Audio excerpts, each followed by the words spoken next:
Okay, अस्सलाम वालेकुम guys. तो हमने पाल्पेशन को पूरा कंप्लीट कर लिया था। बस एक छोटा सा पॉइंट जो इम्पॉर्टेंट है रिगार्डिंग ट्रेकिया जो शिफ्ट हो जाता है लेफ़्ट या राइट साइड की तरफ, तो हमें कैसे पता चलेगा किस डिसीज़ में ये शिफ्ट हो रहा है, लेफ़्ट की तरफ या राइट की तरफ। सो वो देखना होता है और इसके थ्रू हम चेस्ट एक्सरे के थ्रू बताएंगे। सबसे पहले हम एक टॉपिक ले लेते हैं, नीमोथोरिक्स का चेस्ट रेडियोग्राफी उठाते हैं। In this chest radiography, you can see left lung field looks darker than the right lung. This is due to air enter due to some disease or either by injury lead to rise in tension pneumothorax. क्या होता है, जब हवा भरती है वो part आपको ज़्यादा डार्क दिखाई देता है और इसकी वजह से क्या होता है, जब है ना न्यूमोथोरिक्स की कंडीशन पैदा होती है तो उसकी वजह से जो ट्रैकिया वो डेविएटेड हो जाता है।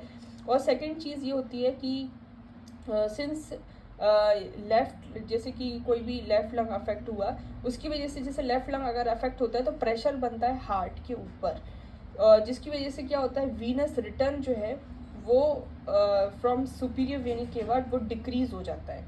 वीनस रिटर्न जो है जो कि अल्टीमेटली जो है जो सुपीरियर वेनी केवा से आ रहा है वीनस रिटर्न, वो क्या हो जाता है, डिक्रीज हो जाता है। जब डिक्रीज हो जाता है तो hence the patient will have known as raise JVP, उसका बढ़ जाता है।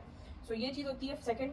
एंड थर्ड कंपोनेंट है कि वीनस रिटर्न जब रिड्यूस होता है due to pressure on the heart तो एंड डायस्टोलिक वॉल्यूम भी कम होगी, जाहिर सी बात है। एंड डायस्टोलिक वॉल्यूम मतलब जो उसका वॉल्यूम है, जब अच्छे से ब्लड आ ही नहीं पा रहा तो एंड डायस्टोलिक वॉल्यूम भी कम होगी। जब एंड डायस्टोलिक वॉल्यूम कम होगी यानी कि हार्ट के अंदर जो वॉल्यूम है वो आ ही नहीं, तो पंप भी उसको कम करेगा हार्ट, तो कार्डिक आउटपुट भी कम होगा।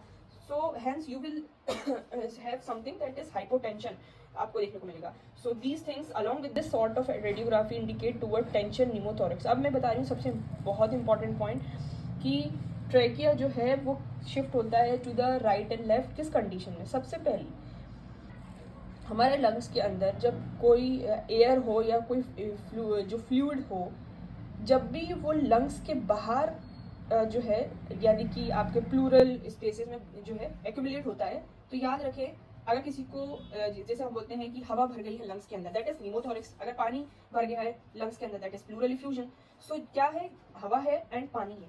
तो जब भी ऐसी कंडीशन पैदा होती है तो ट्रेकिया जो ये जो है आपका ट्रेकिया वो अनअफेक्टेड साइड में शिफ्ट हो जाता है। यानी कि अगर लेफ्ट साइड में न्यूमोथोरिक्स है तो ट्रेकिया आपका राइट साइड में यानी कि उसकी ऑपोजिट साइड में शिफ्ट हो जाएगा।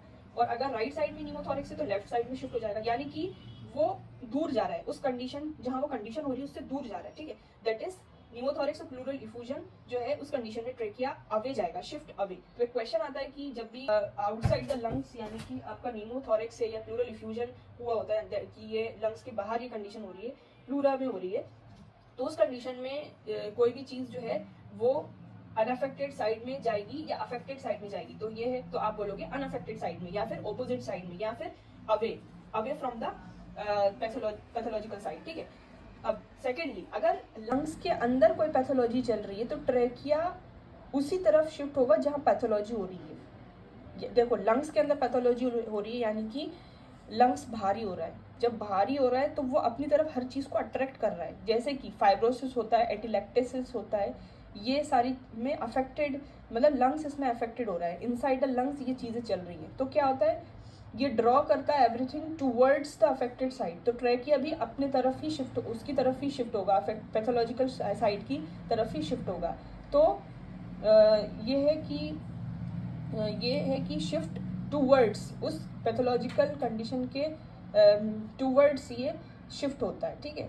So this is the important most thing कि ट्रेकिया शिफ्ट कहाँ होगा, कैसे अफेक्टेड साइड की तरफ होगा या अनअफेक्टेड साइड की तरफ होगा। तो ये इम्पॉर्टेंट पॉइंट था जब हम ट्रेकिया को हम पाल्पेट करके देख रहे थे कि ये सेंट्रली प्लेस है या नहीं, तो उस कंडीशन में आपको ये बताया है।